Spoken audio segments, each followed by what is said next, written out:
بسم الله الرحمن الرحيم. الحمد لله حمد الشاكرين، الحمد لله حمدا كثيرا طيبا مباركا فيه كما يحب ربنا ويرضاه.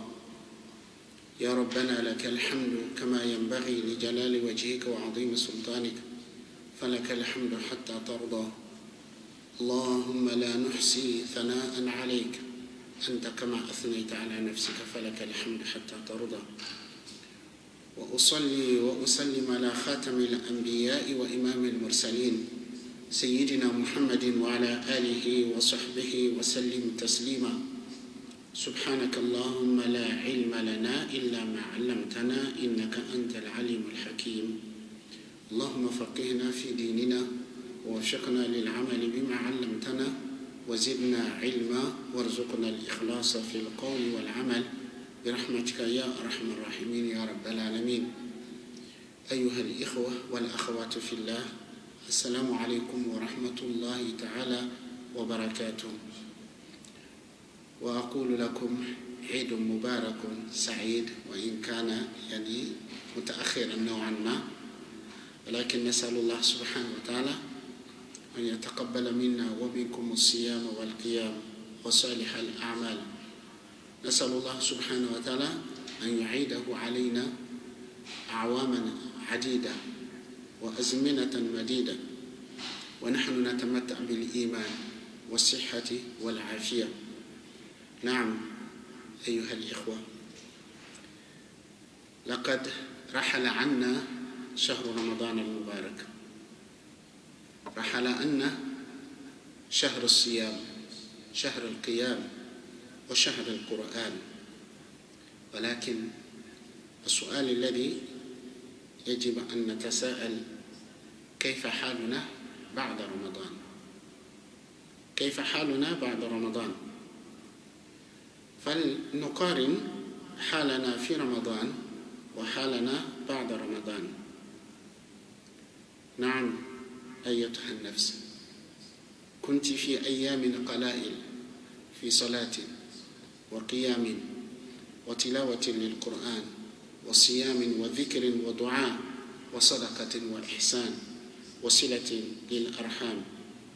ذقنا حلاوة الإيمان وعرفنا حقيقة الصيام، وذقنا لذة الدمعة وحلاوة المناجاة في الأسحار.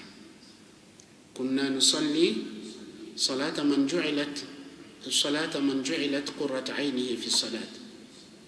كنا نصوم صيام من ذاق حلاوته وعرف طعمه. وكنا ننفق نفقة من لا يخشى الفقر. وكنا مما كنا نفعله في شهر المبارك الذي رحل عنا. وهكذا كنا نتقلب في أعمال الخير وأبوابه، حتى قال قائلنا: ليتني مت على هذا الحال، يا ليت خاتمتي كانت في رمضان. نعم، رحل رمضان ولم يمض على رحيله إلا القليل، ولربما عاد تارك الصلاة لتركها، وآكل الربا إلى أكله، ومشاهد الفحش لفحشه، ومدخن الدخان إلى تدخينه، وهكذا. فنحن لا نقول يجب أن نكون كما كنا في رمضان، ولكن لا نترك العمل بعد رمضان. Mes chers frères et sœurs, salam alaikum wa rahmatullahi ta'ala wa barakatuh. Je vous dis Eid Mubarak, même si c'est un peu tard, que Allah agrée nos jeûnes, nos prières, nos invocations et nos bonnes œuvres. Certes, pendant le mois de Ramadan vient de nous quitter. Le mois de Ramadan vient de nous quitter. Comment est notre état après le mois de Ramadan? Quoi donc après le Ramadan? Essayons de faire une petite comparaison entre notre état pendant le mois de Ramadan et notre état après le mois de Ramadan. L'un d'entre nous, pendant le mois de Ramadan, nous étions dans la prière nocturne, la lecture du Coran, le jeûne pendant la journée, l'invocation et le rappel de Dieu, l'aumône, la bienfaisance, le maintien de liens de parenté. Nous avons goûté à la douceur de la foi. Nous avons connu la réalité du jeûne. Nous avons goûté aux douceurs des larmes versées par la crainte de Dieu et l'espoir de Dieu. Nous avons goûté l'intimité avec Allah subhanahu wa ta'ala aux dernières heures de la nuit. Nous prions la prière de celui qui trouvait son plus grand bonheur dans la prière. Nous jeûnons celui qui avait goûté à la douceur du jeûne, qui a connu la réalité du jeûne. Et nous dépensons le dépense de celui qui ne craint pas la pauvreté. Nous étions et nous étions et nous étions ce que nous faisions pendant ce mois. Mais le mois, il vient de nous quitter. Nous étions dans de bonnes œuvres et de bonnes actions, au point où l'un d'entre nous disait, hélas, j'aurais aimé finir ma vie dans cet état. J'aurais aimé que la conclusion de mes œuvres, de mes actes soit pendant le mois de Ramadan. Mais le mois de Ramadan vient de nous quitter il y a très peu de temps. Il se peut que celui qui négligeait sa prière, il est retourné dans ses habitudes, dans ses anciennes habitudes. Celui qui pratiquait l'usure, il est retourné dans la pratique de l'usure. Celui qui regardait des obscénités, il est retourné dans ses obscènes. Et celui qui fumait est retourné à fumer comme il fumait avant. Nous ne disons pas qu'il fallait que nous nous maintenons, que nous restons dans le même état que nous étions pendant le mois de Ramadan, mais ce que nous disons, il ne fallait pas rompre le lien, il ne fallait pas arrêter les efforts à la fin du mois de Ramadan. Non. Si nous nous arrêtons d'œuvrer dans le bien, de continuer dans la droiture et le droit chemin après le mois de Ramadan, qu'avons-nous retenu de ce mois? Quel profit avons-nous retiré de ce mois, du mois de Ramadan? Certes, si le mois de Ramadan vient de nous quitter avec ces jours bénis et ces nuits parfumées de nos invocations, de nos prières, mais nous ne disons pas adieu au Coran, à la piété, aux bonnes œuvres, à lutter contre l'ego, contre le nafs. En fait, en réalité, le mois de Ramadan est une école. Comme je vous ai dit lors d'une intervention, est une formation, un séminaire que nous avons suivi. Nous avons suivi les formations, nous avons suivi les enseignements. Normalement, à la fin du mois de Ramadan, nous devrons être discernés d'un diplôme dont le titre est At-Taqwa. La piété, la crainte de Dieu, la conscience de la présence d'Allah subhanahu wa ta'ala.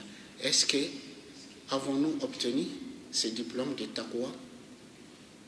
Est-ce que nous avons appris la patience, à être patient, à persévérer dans la droiture, dans le droit chemin, à persévérer à adorer Allah subhanahu wa ta'ala, à persévérer à s'écarter, à s'éloigner des péchés et les désobéissances d'Allah subhanahu wa ta'ala, à persévérer, à résister contre nos passions, contre notre ego, contre nos désirs malsains?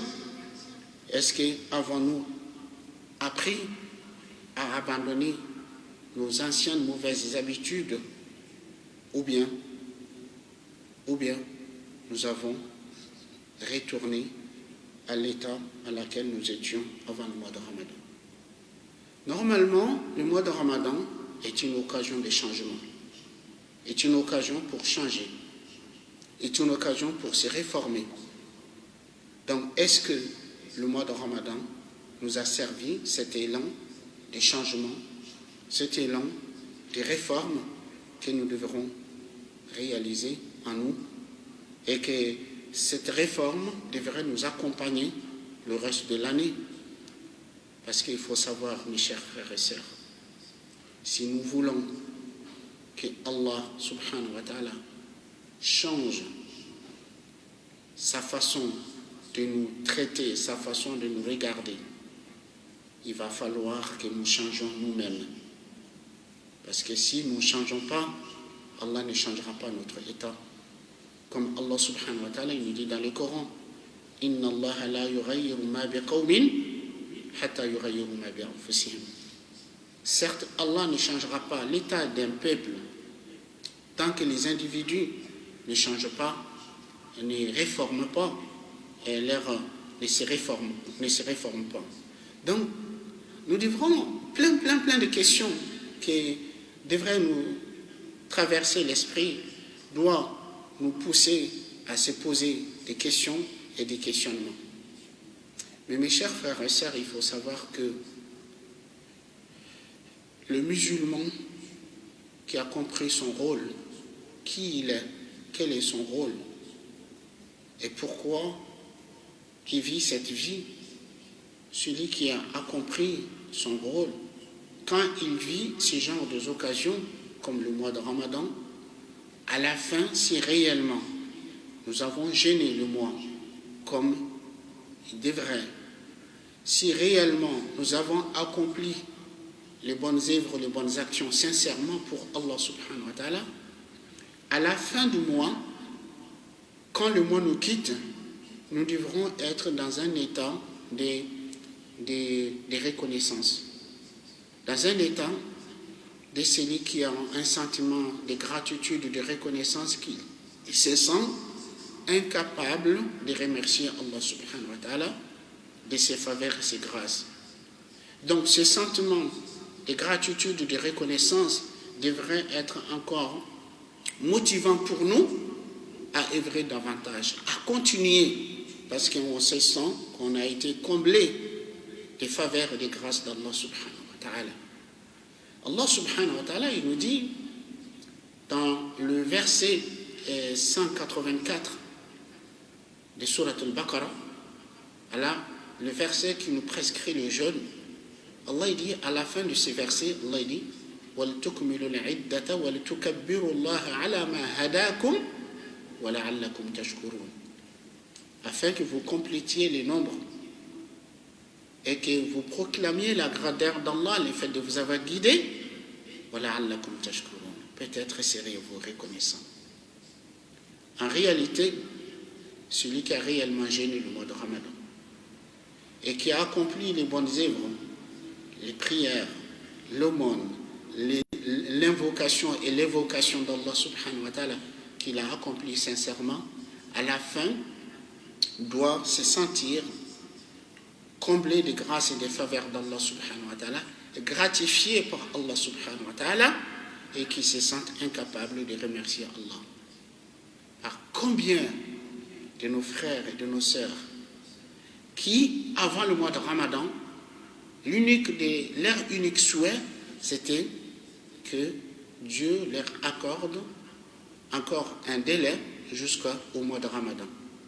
Ils avaient ce désir, cette envie de vivre le mois de Ramadan.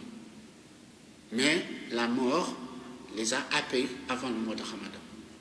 Combien de mois, combien de personnes, combien de musulmans et de musulmanes qui attendaient impatiemment le mois de Ramadan, qu'ils avaient l'intention d'œuvrer dans le bien, mais ils n'ont pas eu cette occasion, ils n'ont pas eu cette chance. La mort les a happés avant le mois de Ramadan. Et combien parmi nos frères et nos sœurs qui ont entamé le mois, ils ont commencé le mois vivant, en bonne santé, et qui souhaitaient que Allah leur permette d'arriver jusqu'à la fin du mois, et aussi qui nous ont quittés avant la fin du mois. Nous, par la grâce d'Allah subhanahu wa ta'ala et sa miséricorde, Allah subhanahu wa ta'ala nous a permis de jeûner le mois de Ramadan, de vivre le mois de Ramadan, jusqu'à la fin du mois de Ramadan. Donc, Nous n'avons rien fait pour le mériter. C'est uniquement par la grâce d'Allah subhanahu wa ta'ala. Donc, nous devrons avoir ces sentiments d'être comblés de grâce et de faveurs d'Allah subhanahu wa ta'ala, que nous ne sommes pas capables de les remercier. Donc, lorsque on a ces sentiments, qu'on a été gratifié par Allah, qu'on est comblé des faveurs et des grâces d'Allah subhanahu wa ta'ala, on ne s'arrêtera pas à la fin du mois de Ramadan. Au contraire, on veut se montrer reconnaissant envers Allah. On veut remercier Allah subhanahu wa ta'ala de ces faveurs qu'il nous a accordées, qui vont nous motiver davantage à œuvrer, à continuer à œuvrer pour exprimer notre gratitude, notre reconnaissance vis-à-vis d'Allah subhanahu wa ta'ala. Donc, ne soyons pas comme celle qui défait ce qu'il a fait, ce qu'il a construit après avoir bien fait, comme Allah subhanahu wa ta'ala nous dit dans le Coran, وَلَا تَكُونُوا كَالَّتِي نَقَدَتْ غَزْلَهَا مِنْ بَعْدِ قُوَّةٍ أَنْكَاثًا. Ne soyez pas comme celle qui défait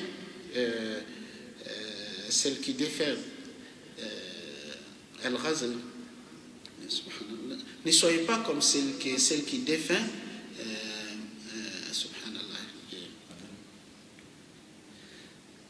en fait, celle qui défait les tissus qu'il a bien fait et qui le défait après qu'il a été bien fait et bien renforcé. Donc, ne retournons pas dans nos mauvaises habitudes.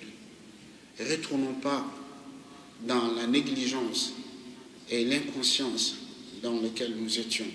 Car si tel est notre état, si telle est notre façon d'être, combien nous serons des mauvais gens qui ne reconnaissent leur Créateur, leur Seigneur, que pendant un mot. Mes chers frères et sœurs, les signes qui montrent qu'une personne est revenue sur ses pas après le mois de Ramadan, qu'il commence à déconstruire ce qu'il a construit pendant le mois de Ramadan, le fait de voir que la personne pendant le mois de Ramadan observait assidûment ses prières, et après le mois de Ramadan, il va abandonner la prière, il va négliger la prière, il n'est plus attentif à la prière comme il était pendant le mois de Ramadan. Ça, c'est un mauvais signe. Donc, la négligence des bonnes œuvres, des bonnes actions qu'on faisait pendant le mois de Ramadan, donc on observait avec vigilance et qu'on observait assidûment. Donc, la négligence de cela, est un mauvais signe.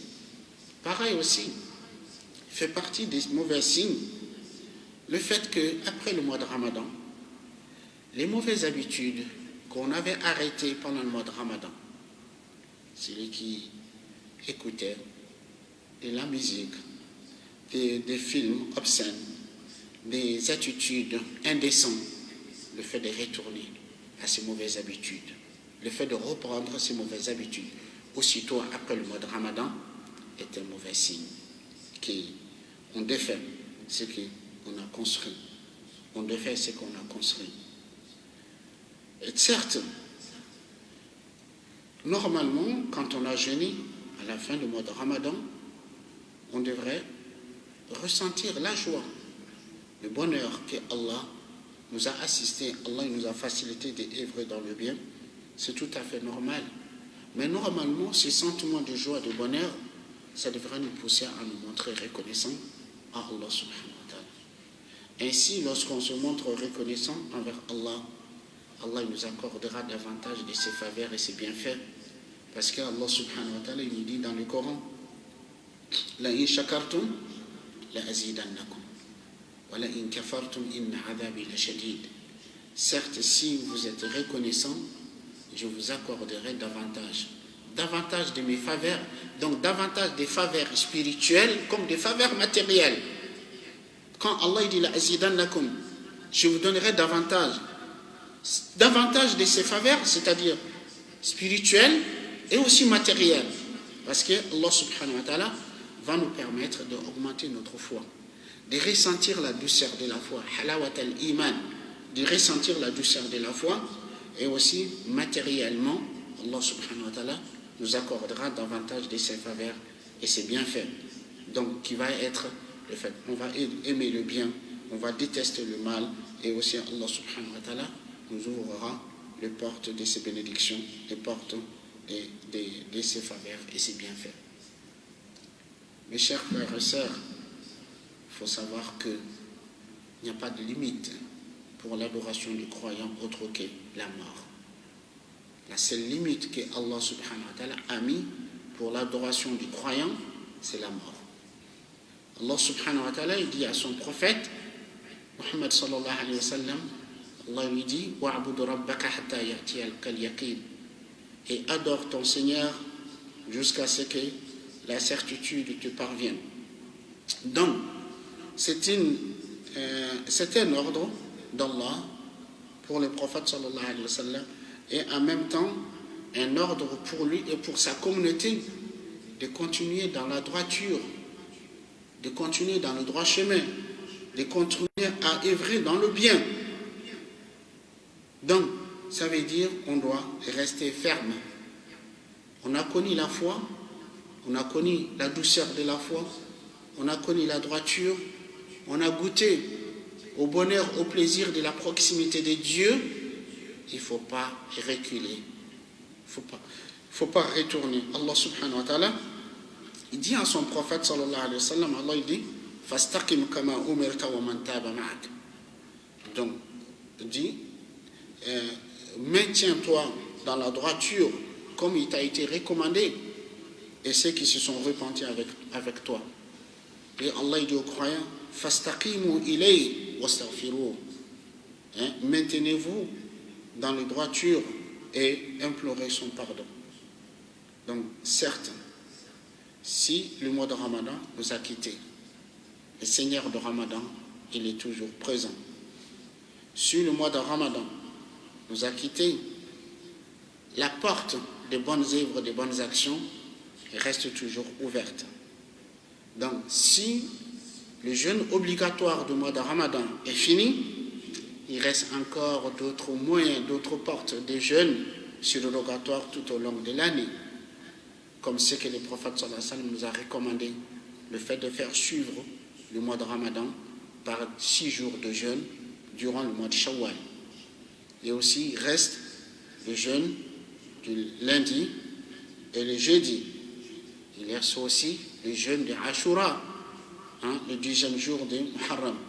Il reste encore aussi le jeûne du jour de Arafat et tant d'autres jours de jeûne au courant de l'année. Donc, si réellement nous avons trouvé le plaisir et le bonheur de jeûner pendant le mois de Ramadan, mais pourquoi se priver de ces plaisirs et ces bonheurs après le mois de Ramadan? Nous avons toujours la possibilité de jeûner. Et Allah subhanahu, comme le prophète sallallahu alayhi wa sallam nous dit, Inna Allah la yamallu hatta tamallu. Dieu ne se lasse pas de vous rétribuer de récompenses tant que vous ne vous lassez pas. Donc le prophète sallallahu alayhi wa sallam nous dit, celui qui jeûne une journée dans le chantier d'Allah pour Allah, Allah éloignera sa face du feu de l'enfer 70 années. Une journée de jeûne t'éloigne du feu de l'enfer 70 années. Pourquoi t'es privé de cette faveur, de ces grâces divines? Si les prières nocturnes pendant le mois de Ramadan, c'est fini, la prière de nuit, la porte de la prière de nuit reste toujours ouverte.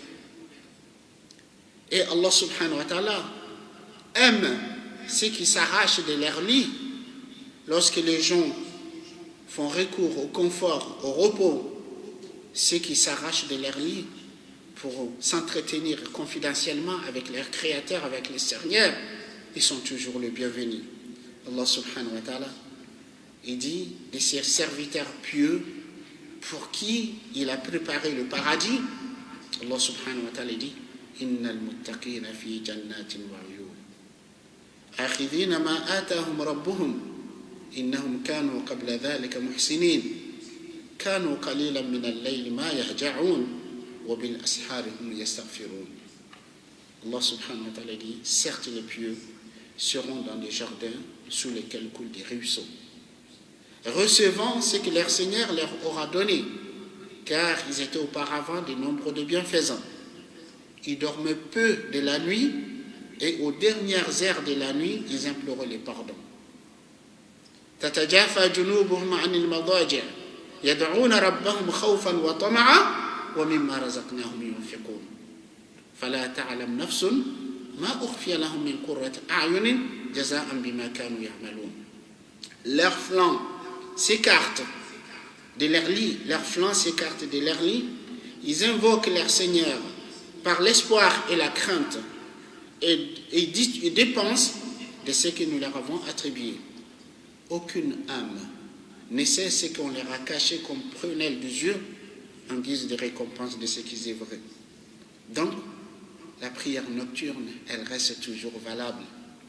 Certes, je ne vous dis pas, maintenez-vous aux mêmes cadences, à la même cadence, au même rythme que vous aviez pendant le mois de Ramadan, mais on ne rompt pas, on ne va pas arrêter de dire, le mois de Ramadan est fini, la prière nocturne c'est fini. Non, non, on continue.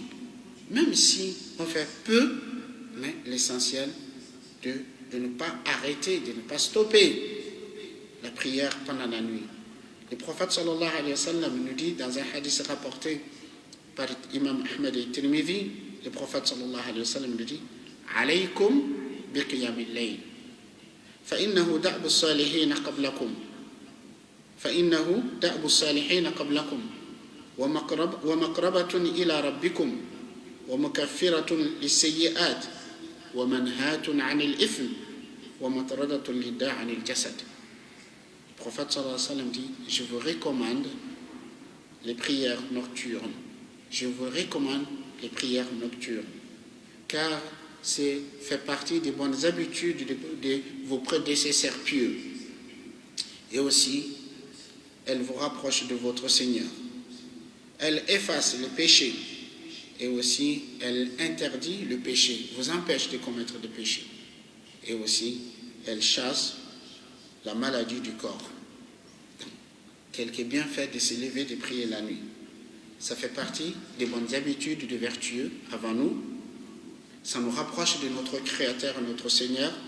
Ça efface nos péchés et aussi ça empêche de commettre des péchés. Ça préserve de commettre des péchés et aussi ça, la prière pendant la nuit chasse la maladie du corps. C'est-à-dire c'est une guérison, c'est un remède. Donc, la prière pendant la nuit, c'est la meilleure des prières après les prières obligatoires. Le prophète sallallahu alayhi wa sallam a été interrogé sur la meilleure prière en dehors des prières obligatoires. Le prophète sallallahu alayhi wa sallam dit, c'est la prière accomplie pendant la nuit. C'est la prière accomplie pendant la nuit. Et raison pour laquelle le prophète sallallahu alayhi wa sallam, qui est notre modèle exemple, il a toujours observé cette prière nocturne, se lever à prier la nuit. Qu'il soit en voyage ou qu'il soit sédentaire, il a toujours observé cette habitude de prier la nuit. Le prophète sallallahu alayhi wa sallam, il se levait et priait la nuit, il restait tellement longuement debout à prier au point où ses pieds s'enflent. Aïcha radiallahu anha, notre mère, elle lui dit au messager d'Allah, Dieu n'a-t-il pas pardonné tes péchés passés et futurs, pourquoi tu te fatigues autant? La réponse du prophète sallallahu alayhi wa sallam, afala akuna abdan shakura, ne dois-je pas être un serviteur reconnaissant? Si Allah m'a pardonné mes péchés passés et futurs, Allah m'a comblé de ses faveurs et ses bienfaits, est-ce que je ne dois pas me montrer reconnaissant envers Allah subhanahu wa ta'ala? Donc, certes, s'arracher de son lit, se priver de son sommeil, se lever au moment où la majorité des gens sont plongés dans un sommeil profond, certes, ce n'est pas quelque chose de facile. Mais ça demande un mujahada, le djihad contre soi, le fait de lutter contre son ego. Raison pour laquelle Hassan al-Basri rahimahullah, il disait ما نعلم عملا أشد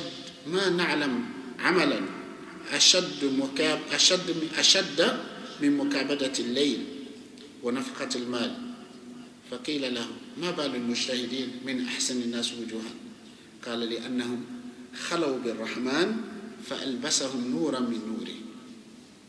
Hassan rahimahullah, Hassan al-Basri dit, nous ne savons aucune œuvre, aucune action qui est plus difficile que de lutter pendant la nuit.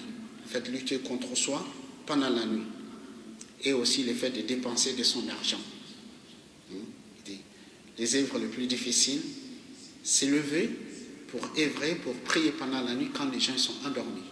Et aussi il dit de dépenser de son argent. On lui dit, que se fait-il que des gens qui font l'effort de se lever la nuit, des gens qui arrivent à faire cet effort, que se fait-il que ce sont les gens qui ont le plus beau visage? Que se fait-il que des gens qui se lèvent la nuit pour prier, qu'ils ont le plus beau visage? Hassan il dit car ils se sont entretenus intimement, avec le tout miséricordieux. Il les a couverts de sa lumière. Il les a couverts de sa lumière qui fait que les gens qui arrivent à s'arracher de leur lit la nuit, qu'ils ont ce beau visage illuminé. Donc aussi, il faut savoir que si on veut que Allah nous facilite d'arriver à se lever la nuit pour prier, il faut éviter les péchés. Il faut éviter les péchés le jour. Il faut s'écarter. Donc, car il faut savoir, se lever la nuit pour prier, s'adresser d'une manière confidentielle à Allah subhanahu wa ta'ala est un honneur que Allah accorde à ses serviteurs vertueux. Donc, alors, les péchés et les actes de désobéissance, ce sont des ténèbres. Ce sont des ténèbres qui empêchent la personne de pouvoir profiter de ses privilèges d'Allah subhanahu wa ta'ala.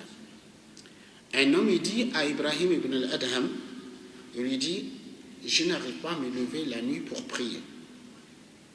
Je n'arrive pas à me lever la nuit pour prier. Il dit, décris-moi le remède. Quel est le remède? Ibrahim ibn al-Adham, il lui dit, la ta'sih bin nahar. Ne lui désobéis pas le jour. Ne lui désobéis pas le jour. Il dit, wa huwa yuqimuka bayna yadayhi fil layl. Il te permettra de te lever pour t'entretenir avec lui la nuit. Il dit فَإِنَّ وُقُوفَكَ بَيْنَ يَدَيْهِ فِي اللَّيْلِ مِنْ أَعْظَمِ الشَّرَفِ وَالْعَاصِي لَا يَسْتَحِقُ ذَلِكَ الشَّرَفِ. Il dit car le fait que tu puisses arriver à te lever à prier devant lui la nuit, il dit c'est le plus grand honneur, et les désobéissants ne méritent pas cet honneur. Donc tu veux te lever la nuit pour prier, évite les péchés et les désobéissances la nuit. Un homme, il dit à Hassan al-Basri, il dit, Ya Aba Sa'id, inni abitu mu'afan, wa uhibbu qiyam al-layl, wa u'iddu tuhuri, fama bali la aqum. Qala al-Hassan, dhunubuk qayyadatka. Un homme, il dit à Hassan al-Basri, rahimahullah, il dit, oh Aba Sa'id, il dit, je passe la nuit en bonne santé, je ne souffre pas. Je n'ai aucun mal. Je passe la nuit en bonne santé. Et j'aime me lever pour prier la nuit. J'aime me lever pour prier.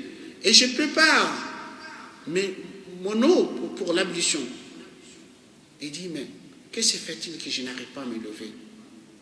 Hassan lui dit, ce sont tes péchés qui t'enchaînent. Ce sont tes péchés qui t'enchaînent. Donc, et il dit, Hassan dit, Inna al-abda la yadhnibu al-dhanba fayuhram bihi qiyam al-layl wa siyam al-nahar. Wa qala al-Fudayl ibn Iyad, idha lam taqdir ala qiyam al-layl wa siyam al-nahar fa'alam annaka mahrumun mukabbalun kabbalatka khati'atuka. Donc Hassan dit aussi, il dit, se peut que le serviteur commun ait un péché et il sera privé à cause de ses péchés de se lever la nuit pour prier, de la prière pendant la nuit, et aussi de pouvoir jeûner le jour. Al-Fudayl ibn Iyad dit, si tu n'arrives pas à te lever la nuit pour prier et jeûner le jour, il dit, sache que ce sont tes péchés qui t'enchaînent. Ce sont tes péchés qui t'enchaînent. Donc en fait, il faut savoir que se lever la nuit pour prier permet à ton cœur d'être connecté avec Allah subhanahu wa ta'ala. Et te permet à emporter contre tes envies, contre tes passions et à emporter contre ton ego. Contre ton ego. Car lorsque le calme de la nuit et que les gens sont dans un sommeil profond, lorsque tu arrives à t'arracher de ton lit, à te tenir devant Allah subhanahu wa ta'ala, à t'adresser à lui d'une manière confidentielle, ça veut dire que l'amour d'Allah subhanahu wa ta'ala dans ton cœur est plus grand que tout confort, est plus grand que tout désir, que tout plaisir que tu peux voir. C'est la raison pour laquelle des gens qui ont goûté à ce plaisir d'intimité avec Allah subhanahu wa ta'ala, il n'y a rien qui peut les empêcher de cela. Raison pour laquelle Allah il leur fait de l'éloge dans le Coran. Amman huwa qanitun ana al-layl sajidan wa qa'ima yahdharu al-akhirata wa yarju rahmat rabbih qul hal yastawi alladhina ya'lamun wal ladhina la ya'lamun innama yatadhakkaru ulul albab. Est-ce que celui qui s'élève dans l'humilité, celui qui s'élève étant humble, modeste, pendant la nuit, prosterné et debout, qui se méfie, qui craint l'au-delà, qui a l'espoir dans la miséricorde de son Seigneur, dit sont-ils égaux, ceux qui savent et ceux qui ne savent pas, seuls se rappellent ceux qui sont doués d'intelligence. Donc, si le mois de Ramadan est fini, le jeûne du croyant ne s'arrête pas. La prière pendant la nuit du croyant ne s'arrête pas. Si le temps de Zakat el-Fitr, de l'aumône de la rupture de jeûne, si le temps de cette aumône est passé, il reste encore l'aumône obligatoire, Zakat obligatoire de nos biens. Il reste encore l'aumône surrogatoire. Il laisse encore la porte de bienfaisance qui reste ouverte. Donc certes, si le mois de Ramadan est fini, la lecture du Coran, la méditation du Coran, le temps de la lecture du Coran, le temps de méditation du Coran n'est pas encore fini. N'est pas encore fini. On peut à tout moment de l'année, on peut maintenir ces liens avec le Coran. La parole d'Allah subhanahu wa ta'ala, qui est l'adoration la plus aimée de Dieu, parce que le Coran c'est la parole d'Allah subhanahu wa ta'ala. Donc l'effort de continuer à œuvrer dans le bien, à lutter contre le nafs, c'est toujours d'actualité. Donc, ne retournerons pas dans la paresse, dans la négligence et dans la lassitude, non. Et retroussons toujours les manches. Continuons à œuvrer dans le bien.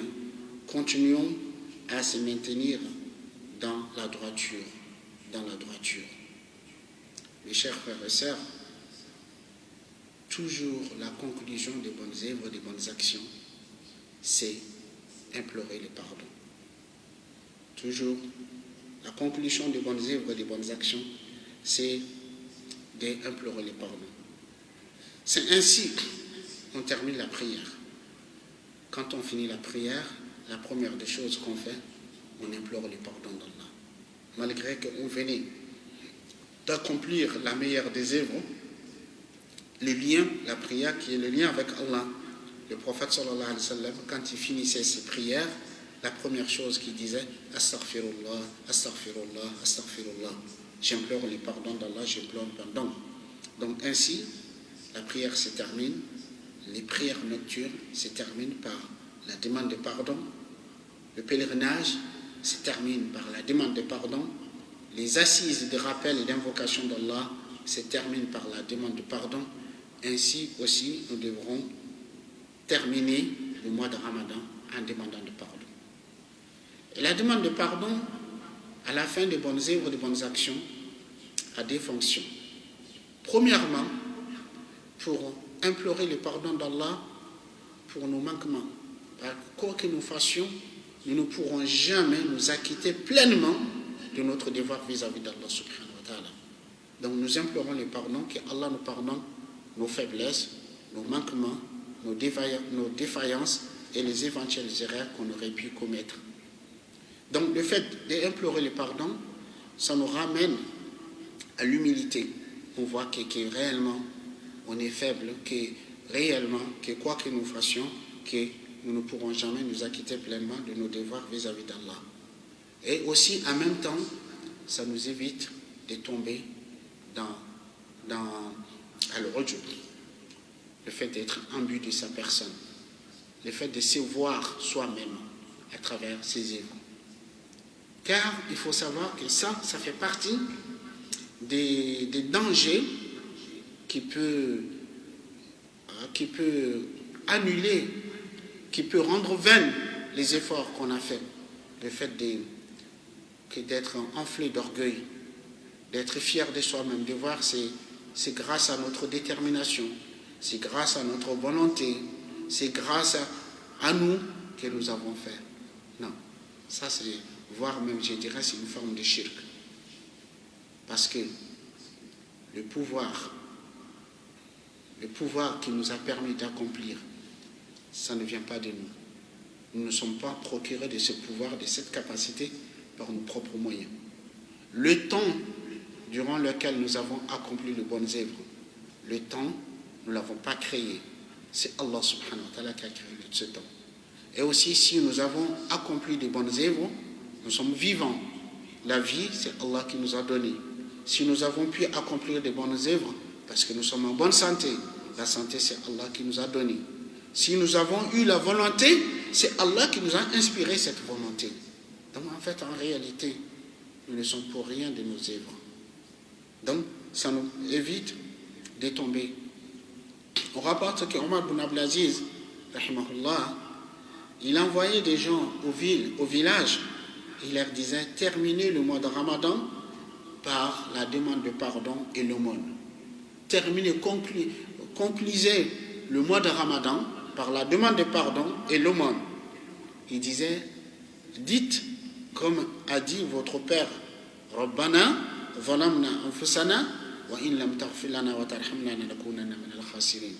En parlant d'Adam, dites comme a dit votre père, Seigneur, nous avons causé des torts à nous-mêmes. Si tu ne nous pardonnes pas et que tu nous accordes ta miséricorde, nous serons de nombre de perdants.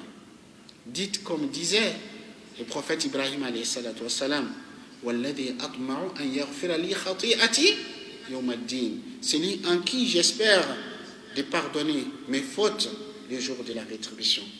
Et dites comme il disait Moïse, Rabbi inni zalamtu nafsi faghfirli. Seigneur, je me suis causé des torts à moi-même, pardonne-moi. Et dites comme il disait Dhunnun, le prophète Yunus alayhi salatu wassalam, la ilaha illa anta subhanak inni kuntu min adh-dhalimin. Il n'y a point de divinité à part toi, gloire et pureté à toi, jeté de nombre des injustes. Donc le fait de terminer le mois par la demande de pardon, donc ça c'est important. C'est important. Donc ces jours-ci, nous devrons le passer à implorer le pardon d'Allah, en même temps à l'implorer qu'il accepte, qu'il agrée les bonnes œuvres, les bonnes actions que nous avons accomplies durant le mois. Dernière chose, est-ce que nos jeûnes et nos bonnes œuvres, nos bonnes actions, est-ce qu'ont-elles été acceptées par Dieu? Est-ce que nos bonnes œuvres ont été acceptées par Dieu? Nous devrons nous poser cette question. Car les gagnants sont ceux qui ont été agréés par Allah subhanahu wa ta'ala. Les gagnants sont ceux qui ont été agréés par Allah subhanahu wa ta'ala. Alors que le Coran nous apprend que les croyants vertueux qui œuvrent dans le bien, qui sont sincères dans leur œuvre, ils sont animés par cette crainte. À la fin des bonnes œuvres, des bonnes actions, ils s'interrogent. Ils sont soucieux. Est-ce que nos bonnes œuvres, nos bonnes actions ont été acceptées?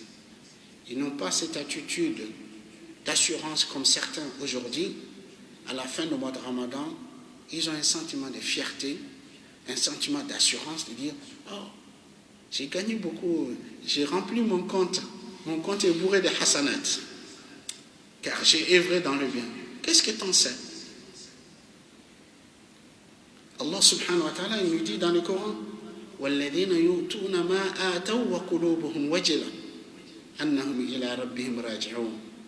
Ulaika yusari'una fil khayrat wa hum laha sabiqun. Il dit ceux qui donnent ce qu'ils donnent, tandis que leur cœur est craintif au rappel qu'ils devraient retourner à leur Seigneur.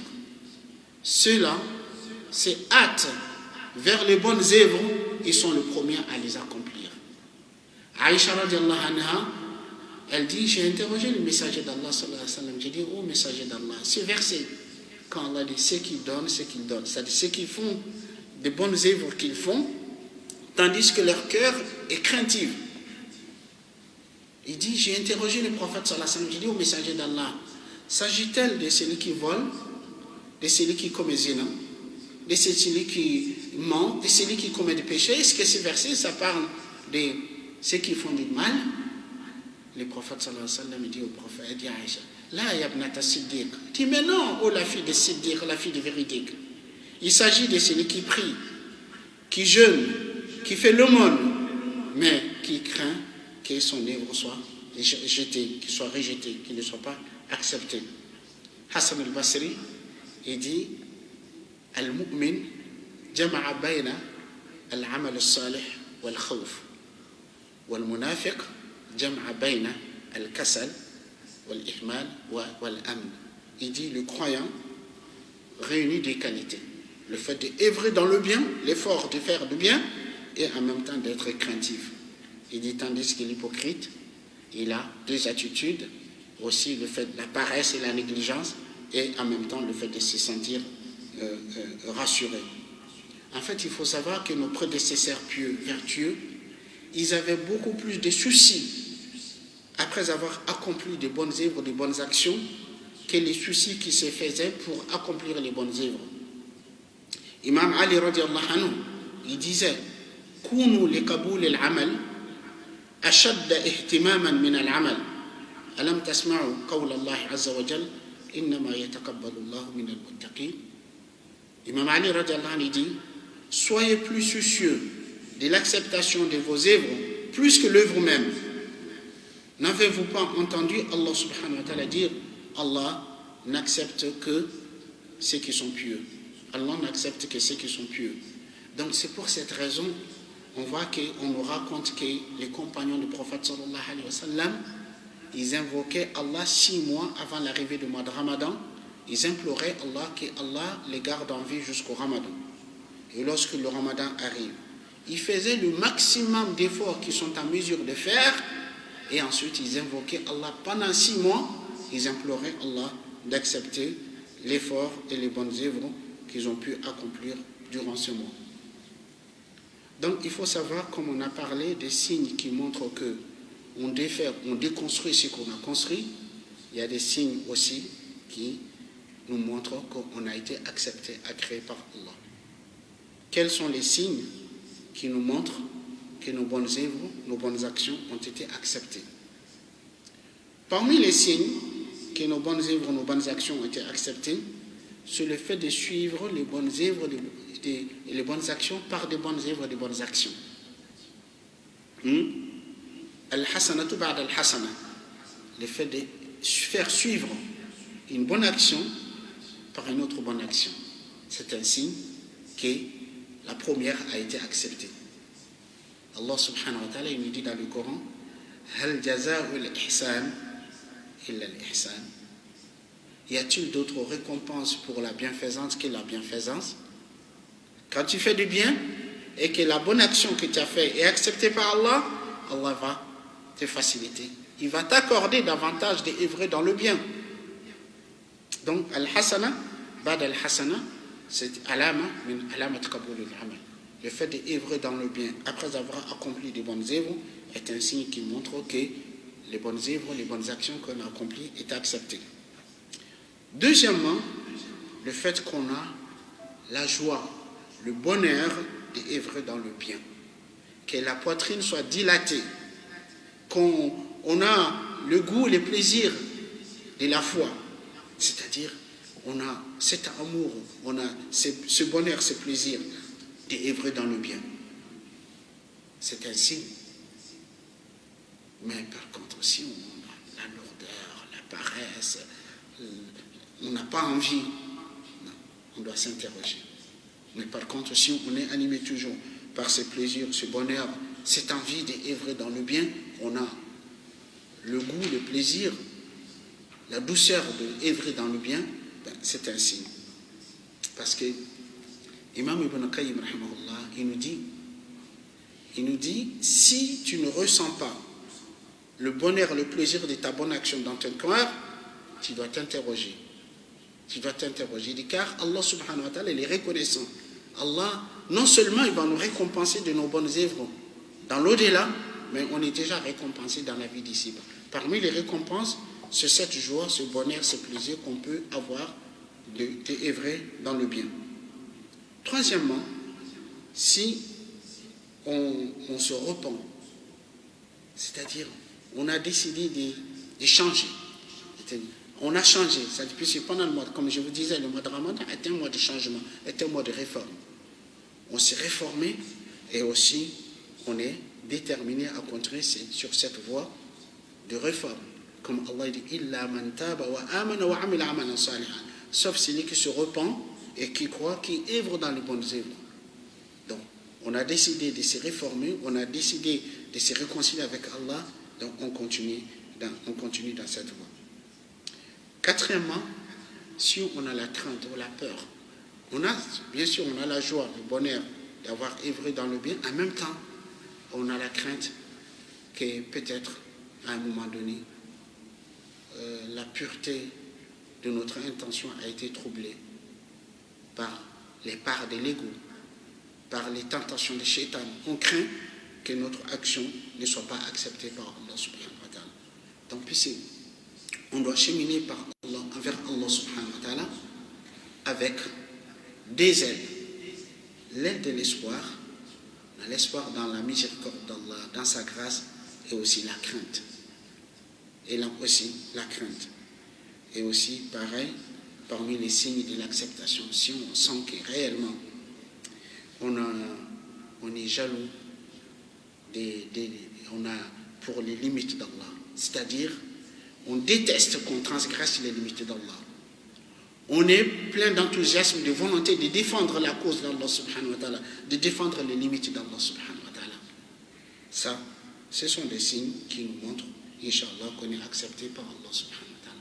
Qu'Allah subhanahu wa ta'ala nous permet, qu'Allah nous assiste à persévérer dans la droiture, dans le droit chemin, qu'Allah subhanahu wa ta'ala nous assiste toujours à œuvrer dans le bien, à nous rapprocher davantage de lui, qu'Allah nous permet de rester toujours humble et modeste, de ne pas être fier, arrogant, de ne pas avoir, de dire, moi j'ai œuvré, j'avais tellement gagné pendant le mois de Ramadan, je peux me permettre de prendre un congé. Non, ça c'est une erreur, c'est un piège des nafs et des shaitans. On ne prend pas un congé, on ne va pas à la retraite tant qu'on est en vie, il n'y a pas de vacances. Les vacances, quand on sera dans nos tombes, Inch'Allah. Donc, persévérons, continuons dans l'effort jusqu'à notre mort. Qu'Allah subhanahu wa ta'ala nous pardonne nos manquements, nos erreurs, nos défauts. Qu'Allah subhanahu wa ta'ala accepte le peu d'efforts que nous avons fait. Qu'Allah subhanahu wa ta'ala nous assiste toujours à œuvrer dans le bien.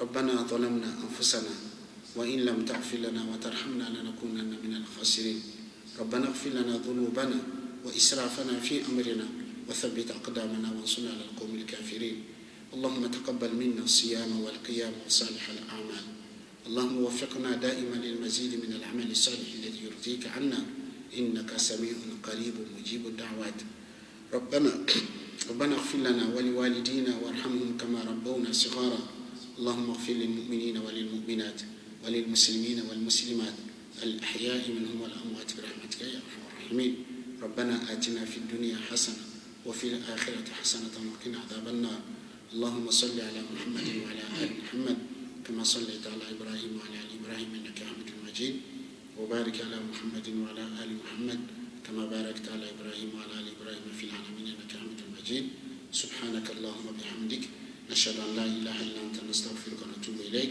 سبحان ربك رب العزة عما يصفون وسلام على المرسلين والحمد لله رب العالمين.